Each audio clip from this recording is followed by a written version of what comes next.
Hello there. Hello, sir. Hey, can I just ask you a real quick question? Go on. What happened to your hair?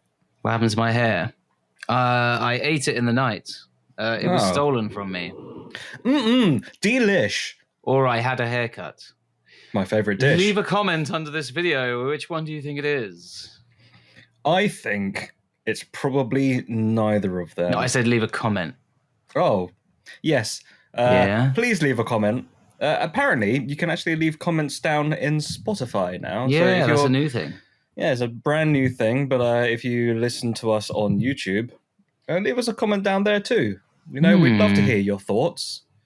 Or a little rating if you're on Spotify. We're currently at an average of 5 stars because one person, maybe me, left a little rating. I mean, if you're going to test, if you're going to test the rating system, you give yourself 5 stars, don't you? If you're going to test it, then test it. Yeah. That's what I say. Anyway, my name is Leslie. If you're going to test it, don't rest it. That's what I always say. My name is Leslie, and I am one half of Chatting Pitch, the renowned pitching podcast for movie lovers out there. Rated 5 stars. Rated all of the stars, 5 out of 5 by one person. And we will never tell who it is. Could it be you? Would you like to introduce yourself? Hi, I'm Matthew D. Smith. I'm the other half of Chatting Pitch. The guy who did the 5-star rating. I did the 5-star rating. Oh, we couldn't keep the secret for very long. Allegedly. We're a podcast that we talk movies and TV, mostly movies, but we also do pitches. That's what keeps us different from the rest. What do you mean by pitch? We like to pitch ideas to each other. I like to think of our podcast as almost like a mini writer's room where we're pitching ideas to each other. A writer's room that stinks. Yeah. Stinks of great ideas. Yeah, stinks good. Yeah. You ever have something that stinks so good you just it stinks, but you just gotta have it. Like cheese, cheese. I don't want to know what you're referring to. Oh, okay, cheese. Okay. Yeah, I was trying to be innocent here, but you took it. I didn't know what you were going with. I didn't know where you were going. What else? I'm not really I'm not a huge cheese guy. No. It's okay. What about it's fine. You know when you're in an office setting and there's someone who brings in very smelly food, you know it smells. You know it smells bad in that setting, but if you're in a restaurant, probably there's like 20 versions of that. Yeah. I am the person who brings it into the office though, but I do scamper away quickly. Do you eat outside or do you eat inside? Well, fortunately, being a teacher, I just scamper away to the classroom that I'm teaching in. So the only person being offended by the smell is me. And your students from the aftermath of the eating. Yeah, I make sure I waft it around. Waft it out in the window. Leave pieces of salmon on children's chairs. What's this, Mr. Smith? Be quiet, you, and put that salmon back where you found it.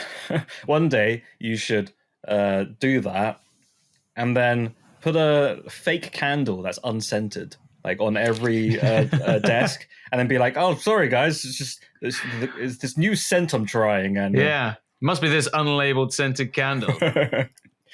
Mr. Smith, I thought it was pink for a reason. Mr. Smith, this room has been smelling like this for weeks now, before you even bought those candles. Yes. In the meantime, I've lost loads of weight because I'm just not eating, but it's so worth it. Every day you come home and you're hungry. Well, do you ever put students into the detention for questioning your smelly food? No, but I will from now on. Speaking of smelly food, here's the jingle.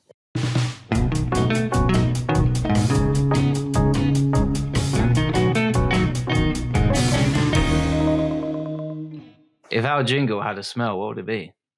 If our jingle had a smell, it would be like... how's it go? It's quite light. It's quite happy. I don't think it's too I kind offensive. of feel like it's like a light musk from your wardrobe, but like it's from a new T-shirt that you never wore. But you took it out, and it's like it's blended in. So basically a neutral smell. Yeah. Not good nor bad. Just Anyway, sir, we had the genius idea of watching two separate movies. Now, did you or did you not do your homework, sir? I did my homework. My lord, you did it.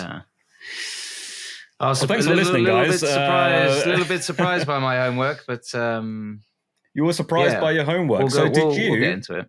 Did you watch the movie that you told me you were going to watch, or did you watch something else? I watched the movie I told you I was going to watch. Oh no! See, I didn't want to watch that movie, so I didn't. So then we set up the idea of a mystery movie. So what we're going to do is review both movies and then try and combine them in some way. And we might do it again if it works, I guess.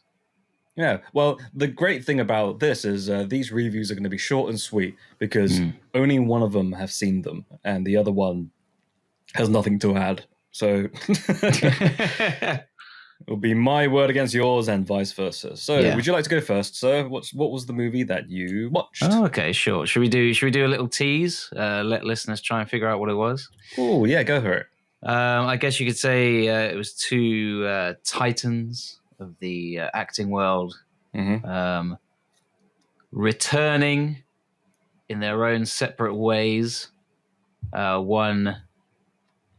One a bit of a surprise return, the other one more of a delightful return, and it's a spy movie, bit of a spy genre going on here. I didn't know those two were returning from anything. I thought they were still working. They have their own sort of returns. Yes. Okay. One returning to acting, and the other is returning after a bit of a health scare. I remember that. Yeah, had a health scare in post-production. That's a bit of a big clue because they've both been doing the rounds talking. Well, a lot of people had health scares, you know. Yeah. But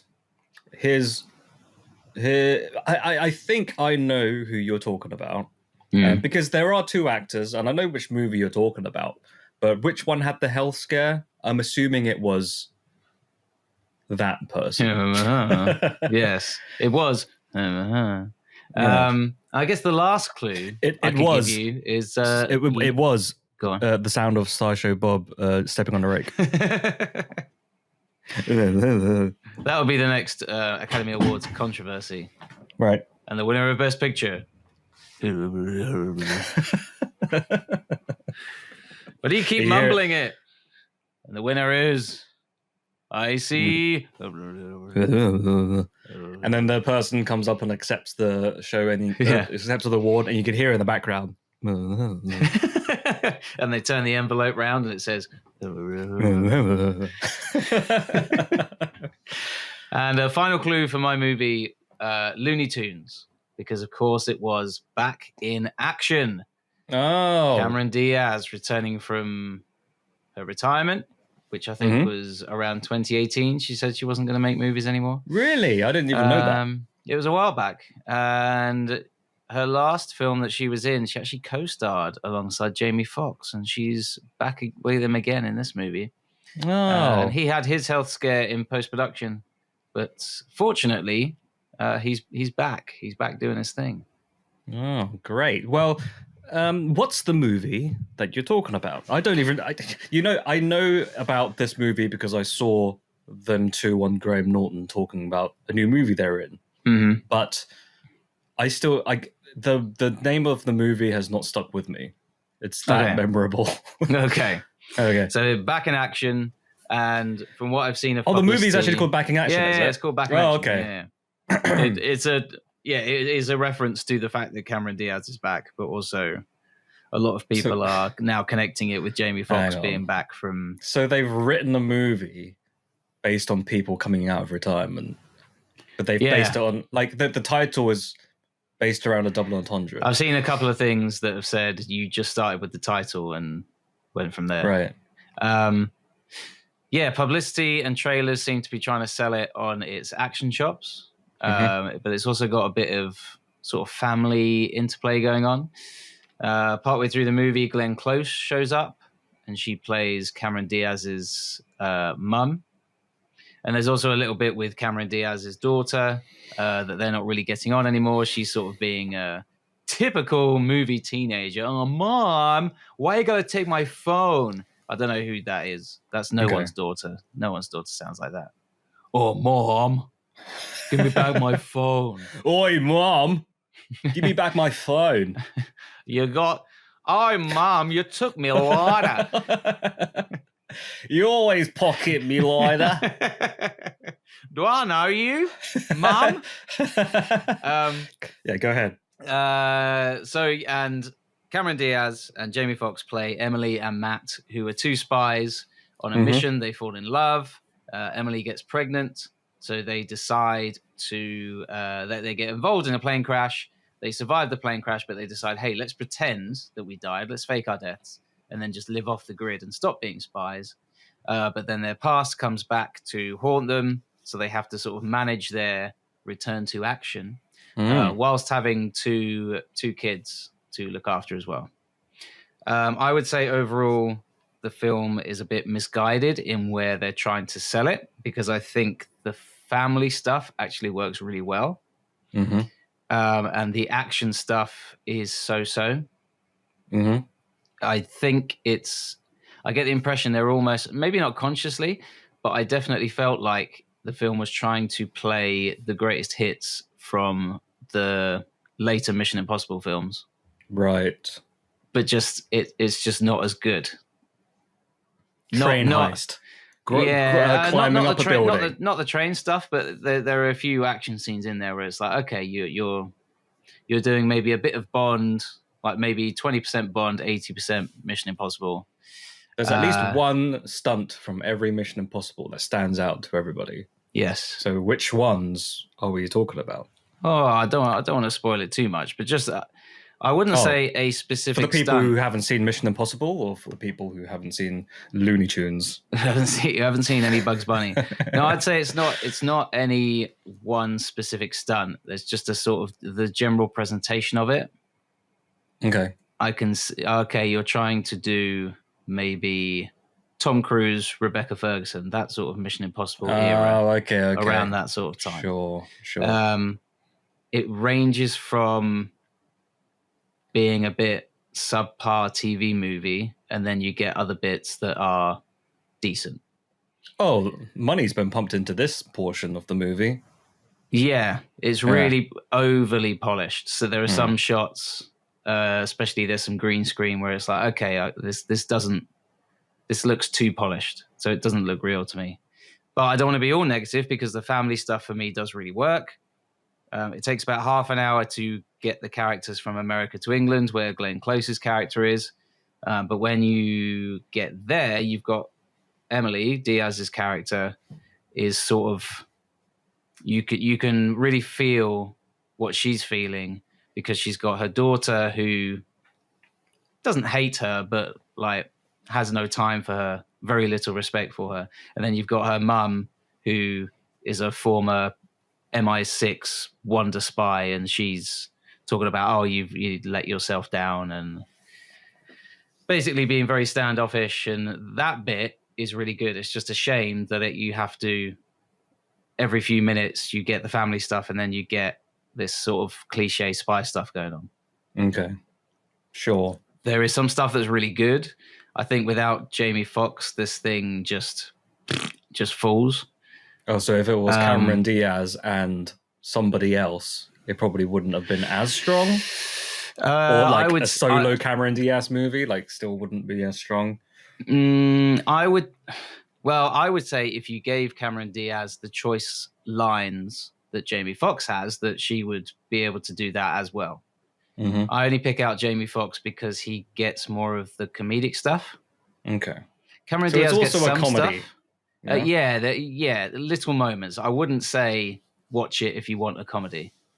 Yeah. But there are some really funny gags. Looking at the poster, it looked like an action comedy. It feels like that's what they were marketing it as. I think it's that sort of generic action comedy thing where you turn up and the action's not as great as all-out action movies, and the comedy's not as good as all-out comedy movies. So they've just really sort of taken two so-so things. Without the family stuff, this movie would be, I don't want to say unwatchable, but not great. It's the family stuff that redeems it. That being said, there are some funny bits in there, and Diaz gets a funny running gag with her character really enjoying the violence aspect of her character's job. I don't want to say anymore because I don't want to ruin the gag. Has she done that before? Possibly. There was a movie that she did with Tom Cruise. Right, I was going to say it's a bit night and day. Yeah. I think it's not a case of Diaz doing a bad job. I don't want to give that impression. It's that she's not really given much to do. Apart from the family stuff, she's not given much to do. And this was directed by who now? Oh, Back in Action. Let's see. I've got it. It is Seth Gordon. Now, what has he done? He has done movies such as... Oh, he directed Baywatch. Okay, that's very telling. As in the remake Baywatch with The Rock and Zac Efron. Not Baywatch, Baywatch Nights or whatever it was called. No. Horrible Bosses he did. Yeah. He directed 2 episodes of The Office. He's done many other things. I'm kind of cherry picking here. I would say the examples you've given, that's the sort of level in terms of quality. Right. It's very much a Netflix action movie. Oh, gosh. If you're known for movies like Pixels, then that's very telling. Yeah. Well, overall, anyway. it's fine. The 2 leads save it. I would give it a rating of maybe chatting. Okay. Yeah. So not quite middle of the road. I'd say middle of the road. Really? In almost every way. Chatting. I always thought chatting with a G. I thought that's middle of the road. Anything below that. But only because they're 2 words separate. Arbitrary. Yeah. Doesn't matter.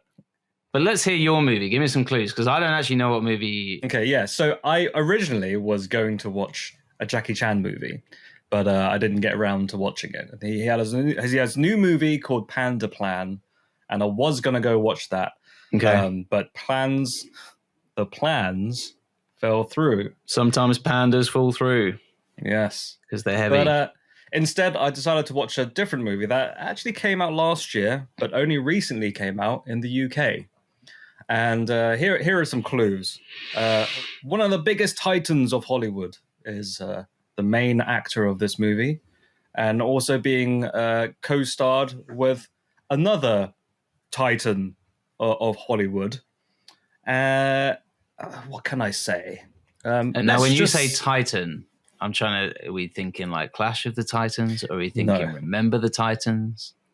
Titan AE, that one Matt Damon animated movie he did in 1998. Oh, I didn't know he was in that. No. Did he also play a janitor? No, I don't know. I never watched it.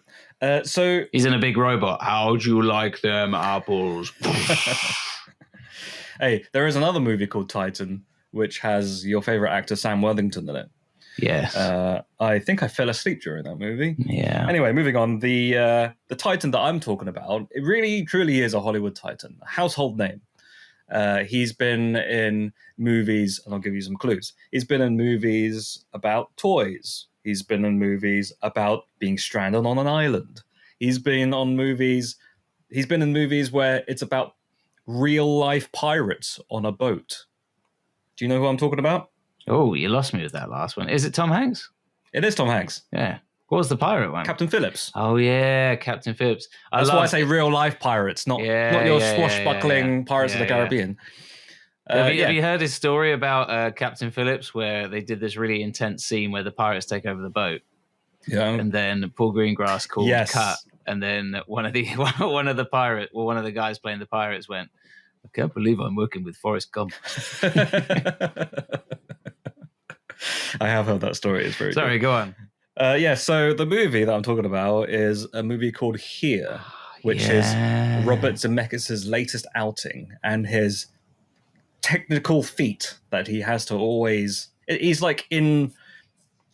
I don't want to say cahoots. What's the... Cahoots is when you're with them, right? What's the one when you're kind of directly battling? So like he's a rival of James Cameron, I guess, in terms of trying to bring the next technical feat to Hollywood blockbusters. This is not a Hollywood blockbuster, however. This is very much a drama film based on one small gimmick, and it's the fact that the camera never moves. So it's set in one camera shot that is basically, for the most part, framed within a house. But you get to see through time, prehistoric ages. You see colonial America. You see a dinosaur, also played by Tom Hanks, with Tom Hanks' hair. Tom Hanks does mocap for the dinosaur. He does mocap for all the guns in the colonial war. The swishy plants. Every leaf. Every leaf is Tom Hanks' face if you zoom in. But who else is in this movie? When I said another Titan, I guess not as much of it. Tom Hanks is really the main Titan in this, but there are other household names like Robin Wright, Paul Bettany, and there are others which I cannot remember. But, Tom Hanks really is the major Titan in the movie. So the movie is set within one. Here's the thing, right?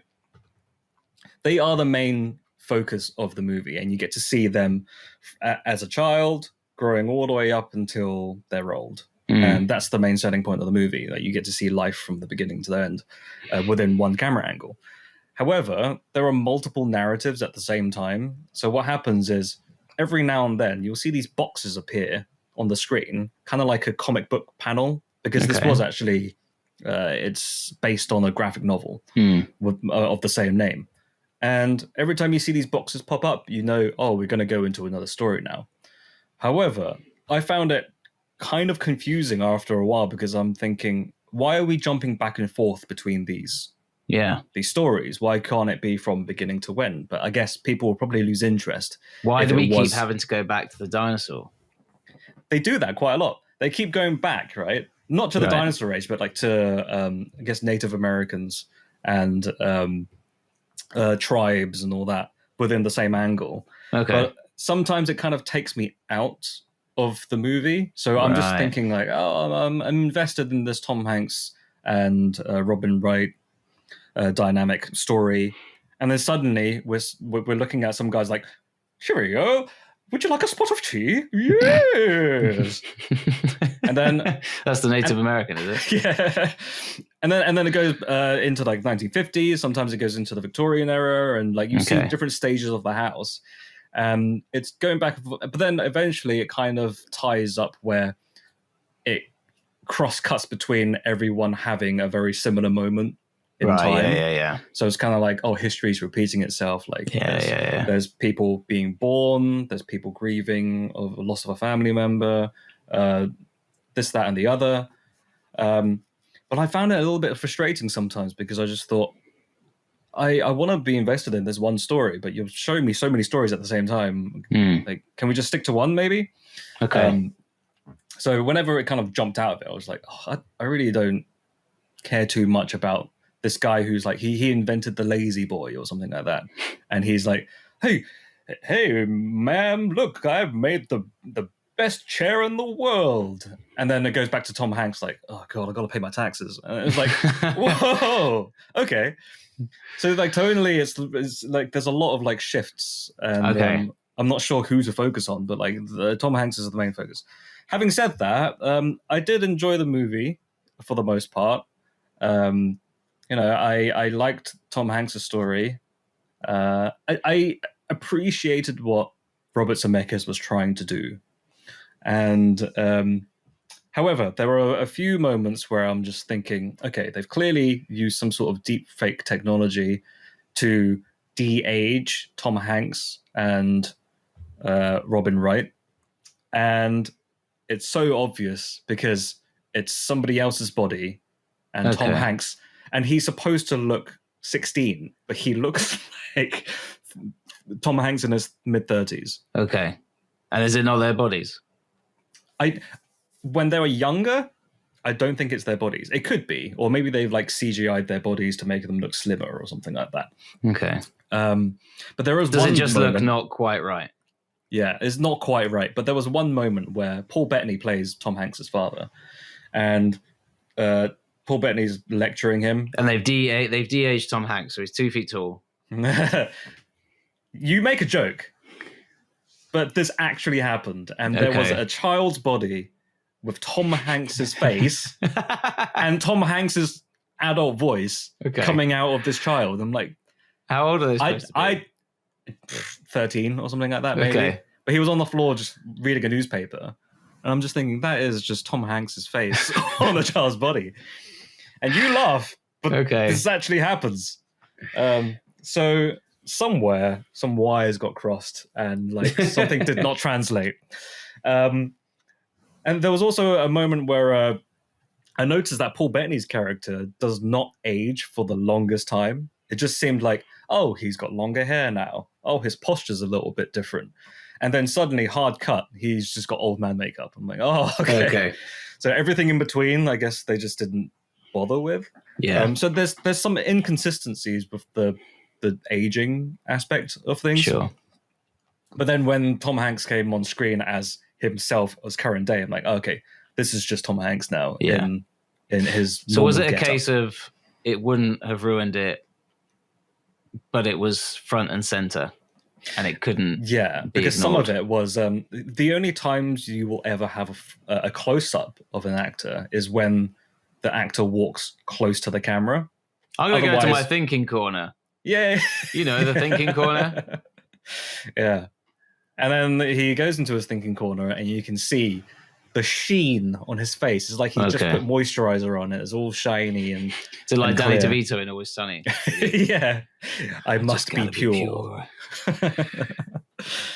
But yeah, having said that, I think I'll give it a chatting P, I reckon. Okay. It would. I think the gimmick for the most part worked for me. The points that it lost was like there was too much cross-cutting back and forth to storylines that I didn't really care about, and some of the de-aging technology just wasn't quite there yet. We're not quite there yet, you know? Okay. Whereas there are sometimes you see, like, did you ever see Michael Douglas in Ant-Man? Yes. That was really great de-aging. That was really well done. Sometimes they knock it out of the park, but then sometimes it's kind of like... I can see what you're trying to. Sometimes it's a bit Jeff Bridges from Tron Legacy. Okay, yeah, melty face. Yeah, melty face, uncanny valley, like a candle. Yeah. Anyway, that's my review. So I guess with that being said, we are now at the midpoint jingle. Yeah. Here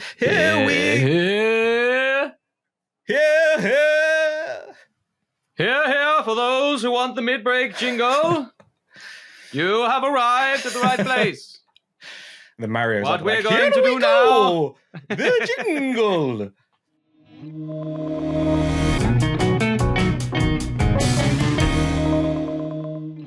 So, how are we going to mash up Back in Action with Robert Zemeckis here? I guess the spies use de-aging technology to go undercover. So it's like little kids with Jamie Foxx's face, Cameron Diaz's face, and Tom Hanks's face. Yeah. And also, you know how it's all set in one angle? Could there be something like that? Or like it's all set in... it's all from the point of view of Jamie Foxx's gun. The reflection of the bullet. Yeah. And he's always like... He's really twitchy, so whenever anyone talks, he just points the gun at them. So you can see their close-up. Wait, so are you saying in their face as well? Wait, is it the point of, you know how you play a first-person shooter and then it's kind of like first-person view, all you can see is the gun? Is it that point of view? Yeah, I guess. Yeah. So whenever he's not using the gun, you're just watching the floor. Yeah, I guess. Or he's like spinning it on his finger, so we're like, whoa. And it's also in 3D. Yeah, definitely. Yeah. And this, I guess, what's this called? This one's called like. Back in here. Get back in here. And everyone's like, they said the title. Yeah. And then the tagline is from the point of view of a gun. It's like that. You know, remember, have you seen Lord of War? Gun. Yes, that's what I was thinking.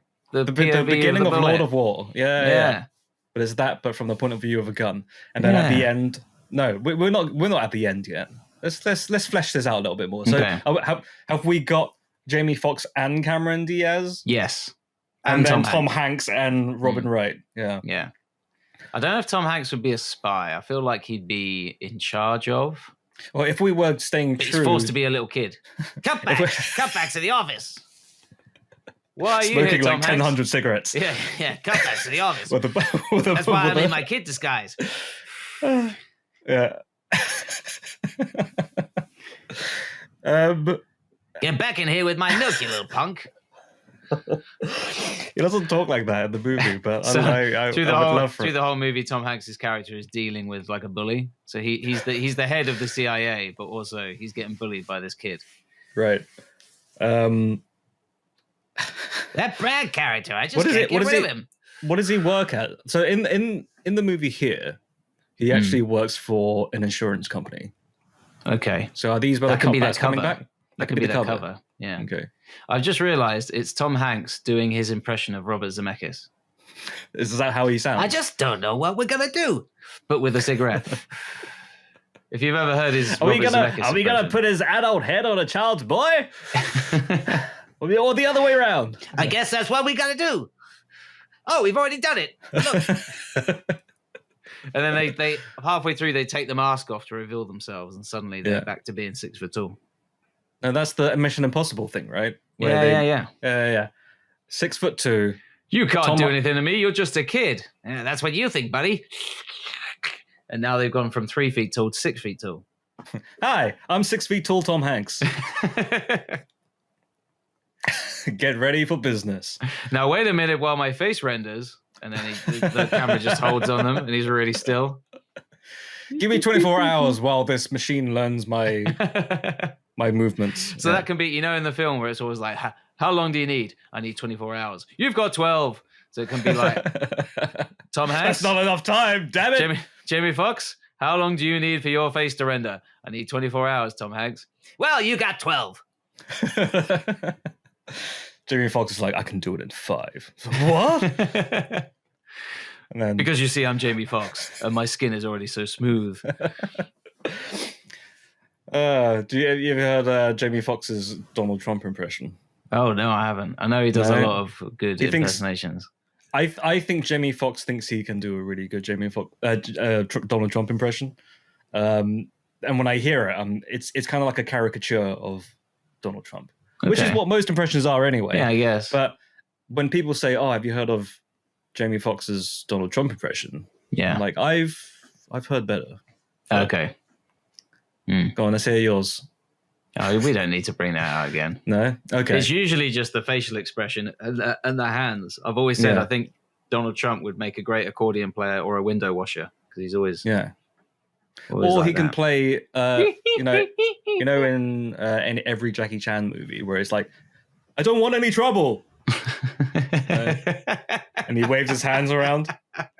But then he gets in a fight and it's a really obvious stunt double in a fat suit. Yeah. Gosh, I wish I could have watched Panda Plan.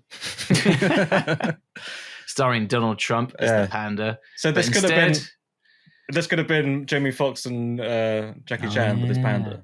Why not? In disguise as a panda. Why not? Let's throw Jackie Chan in there. Like, he's probably the head honcho and with his panda. And I think Tom Hanks and Jamie Foxx, they're both going to fight Jackie Chan and his panda. Yeah. And then it turns out that Jackie Chan and the panda, partway through, they're actually the good guys. So they join forces at the end to fight the real bad guy, who is Tom Hanks. So Hanks, but still as a 6-year-old. Hang on. So a 6-year-old took his mask off, and then he became 6 foot tall Tom Hanks. Then the real boss is Tom Hanks as a child. No. Tom Hanks as a child. So when he's 6 foot tall, Tom Hanks, he takes it's another mask. So he takes that mask. He takes 2 masks off, and he's back to 3 feet tall. Like, how did you think I was able to grow 6 feet tall? Well, and then he takes the stilts off, and then he hops back down. We don't explain it, Leslie. So he's like, I bet you're wondering how I'm going to get back in disguise. Well, and then he's 3 feet tall again. Easy. It was me again. Or maybe you could leave some stilts behind. Yeah. Okay. Like at the, In at the the end of background. the at the For end the of the real shot. film buffs, you can see in the background Yeah. he's got some stilts. Yeah. So it's Jackie Chan, his panda, Jamie Foxx versus child and Tom Hanks sends Jamie Foxx and Cameron Diaz up against Jackie Chan to cover up for what he's really doing. Right. Which is there's a little bit of that in Back in Action. What could it be? Well, in Back in Action, they're trying to get the key. So I suppose we could just have the MacGuffin, and we'll the key to the call time it a machine. different name. To age up Tom Hanks. Tom Hanks really wants to just get old. Yeah. He's like, I'm way too young for this, so I need to age myself up. I need to go into my aging machine. Okay. But I've lost the key. He doesn't have 24 hours. He just needs a time machine. And then you've got unlimited hours then. Yeah. What are you complaining about, Tom Hanks? Back here in action. Get back over here. From the point of view of a gun. A time machine story. Perfect. You love your extra subtitles, don't you? It's the best. It's where Hollywood is going these days. No longer do you call things number 2, number 3, number 4, apart from certain movies. It's always something. It's always Hey, story. Yeah. Part 4. Go on, why not? Throw Bob in there. What is he up to? He just comes in through the janitor's closet and then steps on the rake. Yeah, and then leaves. I don't know why you're here, Sideshow Bob. I fired you 3 days ago. Get out of here. But you, get back here. Get Robert back Zemeckis. In here. What's that? Is this Robert Zemeckis? Kind of. Or is this Tom Hanks? It's Tom Hanks. It's child Tom Hanks being yeah. Robert Zemeckis. Got and it. His head's still the same size. They're all their heads are the same size. For some reason, they have to go undercover at a school because he left his key. He left his key at school for some reason. Okay. Who knows? So they have to go back to school. I thought I'd teach you a lesson.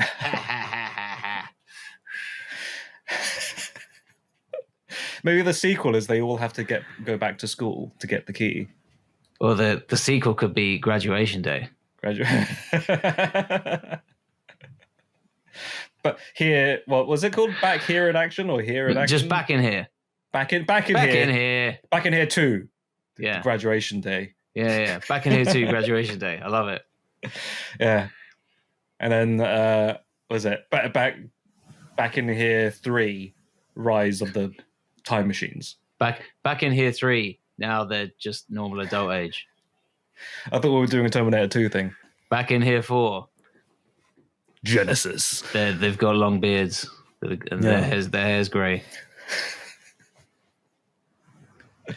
I think we've exhausted this idea now. Back in here 5. Rise from your grave. Back in here 6. Power up. I bet you thought you were done with me. He's there like covered in soil from where he's dug himself out of his grave. But he's still 3 feet tall.